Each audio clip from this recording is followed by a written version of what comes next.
বেজে চলেছে উত্তেজনার সাইরেন। ইয়েমেনের রাজনৈতিক মঞ্চে বইছে এক অচেনা ঝোড়ো হাওয়া। বিদ্রোহীদের শীর্ষ রাজনৈতিক ব্যুরোর সদস্য মোহাম্মদ আল বুখাইতির একটি চাঞ্চল্যকর সাক্ষাৎকার যেন আগুন জ্বালিয়ে দিয়েছে। মধ্যপ্রাচ্যের আকাশে আবারও ঘন হচ্ছে বারুদের কালো ধোঁয়া। আল মায়াদিনকে দেয়া এই সাক্ষাৎকারে আল বুখাইতি স্পষ্ট ভাষায় জানিয়ে দিয়েছেন যে কোনো পূর্ণাঙ্গ আগ্রাসনের জবাবে তারা সৌদি আরবের তেল ক্ষেত্রের পাশাপাশি বিদ্যুৎ অবকাঠামো, পানি শোধনাগার এবং প্রধান বিমানবন্দরগুলোকেও গুঁড়িয়ে দিতে এক মুহূর্তও দ্বিধা করবে না। ইয়েমেনি সশস্ত্র বাহিনী প্রস্তুত রয়েছে তাদের দীর্ঘ 12 বছরের যুদ্ধের অভিজ্ঞতাকে কাজে লাগিয়ে শত্রুর দাঁত ভাঙা জবাব দিতে।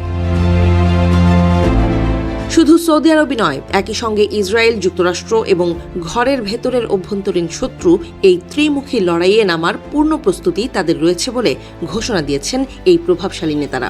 তবে তিনি এও স্বীকার করেছেন যে অন্য যে কোনো দেশের চেয়ে ঘরের মানুষের বিরুদ্ধে যুদ্ধ করা তাদের কাছে অনেক বেশি কষ্টের।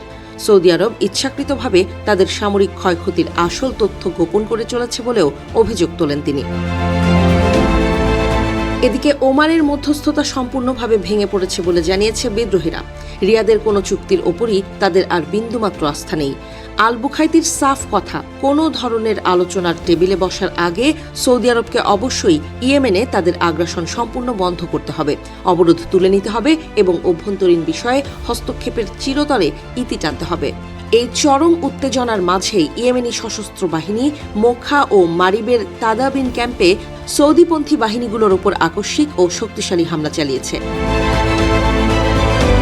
মিসাইল ও ড্রোনের নিখুঁত এই হামলায় হতাহত হয়েছে বহু সৌদি ও সৌদি সমর্থিত সেনা। বাবেল মানদেব প্রণালীতে একটি কার্গো জাহাজেও হামলার খবর পাওয়া গেছে, যা পরিস্থিতিকে আরও বেশি জটিল করে তুলেছে। অন্যদিকে আল ইসলাম পার্টির সঙ্গে সমঝোতার যে ক্ষীণ আলো দেখা দিয়েছিল তাও আজ মার্কিন চাপের মুখে পুরোপুরি নিভে গেছে। তবে সংযুক্ত আরব আমিরাতের বিষয়ে কিছুটা নরম সুরেই আল বুখাইতি জানিয়েছেন যে আবুধাবিকে তারা সরাসরি শত্রু মনে করে না এবং চাইলে তারা এখনও মার্কিন নেতৃত্বাধীন জোট থেকে নিজেদের গুটিয়ে নিতে পারে। ইয়েমেনের এই নাটকীয় পরিবর্তন ও আকস্মিক সামরিক পদক্ষেপ মধ্যপ্রাচ্যের ভূ রাজনীতিতে ভয়ানক মোড় নিয়েছে। শান্তির পথগুলো একে একে বন্ধ হয়ে যাওয়ার মুখে দাঁড়িয়ে পুরো অঞ্চল এখন এক ভয়াবহ সর্বাত্মক যুদ্ধের দ্বারপ্রান্তে উপনীত হয়েছে। সাফার রাজপথ থেকে শুরু করে রিয়াদের নীতি নির্ধারক মহল, সবার চোখ এখন পরবর্তী আঘাতের আশঙ্কায় থমকে গেছে।